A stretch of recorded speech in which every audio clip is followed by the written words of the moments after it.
Greetings, I'm Dr. Paul Howard, a real board-certified plastic surgeon in Birmingham, Alabama. Welcome to today's Faceliftology video blog. Today we're going to talk about rejuvenation around the mouth. Plastic surgeons call this perioral rejuvenation. Basically what happens when we age around the mouth is that the nasolabial folds and the marionette lines deepen, and we treat this with mid-facelift or facelift. Basically that effaces these two areas, but it does not treat anything inside the nasolabial folds or the marionette lines. In order to treat this area, which is aged because of loss of volume and the creation of smoker's lines.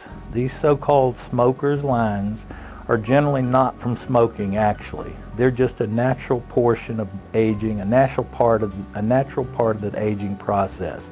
And it's because we lose fat in our upper and lower lips as we age. It causes our upper lip to look longer. We lose the contours of our upper lip, which are the Cupid's bows, the philtral column, and we lose the definition of the white roll around the lips. In order to treat these loss of fat issues, the best thing to do is to use fillers, and the filler of choice for us is fat. We take your fat, process it, and inject it around the mouth, in the nasolabial folds and around the marionette lines in order to improve the entire area around the mouth.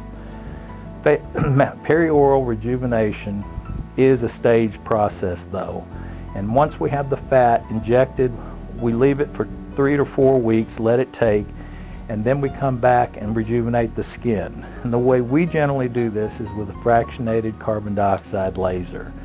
When we do the laser, we generally do it over the whole face so that we don't have a patchwork or quilt-like look on the face just doing one part of it. The aging process around the face and the treatment of it is a staged process, and with fat injection and carbon dioxide laser resurfacing, we can accomplish just about everything we need to do.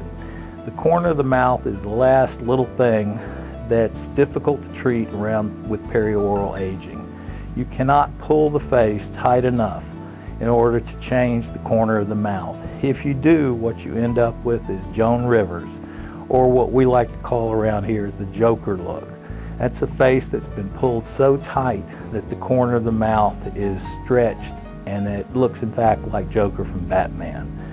Rather than do that, we've used judicious amounts of fat that we put under the lateral part or the edge of the mouth in order to elevate it. This works pretty much all the time with our mid-facelift, tightening the nasolabial fold and marionette lines. This also, with the fat, elevates the corner of the mouth slightly. There are procedures that you can use to directly elevate the corner of the mouth. These are surgical procedures. They do require scars, and we generally don't do these except maybe once or twice a year in order to get a result with somebody with very bad aging around the mouth. When we do inject fat, we don't intend on getting Angelina Jolie lips.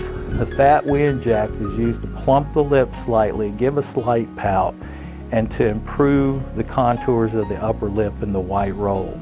Nobody wants Angelina Jolie lips except maybe Angelina Jolie. Thanks for watching today's video blog on mouth rejuvenation, and we'll see you next time on the Faceliftology video blog.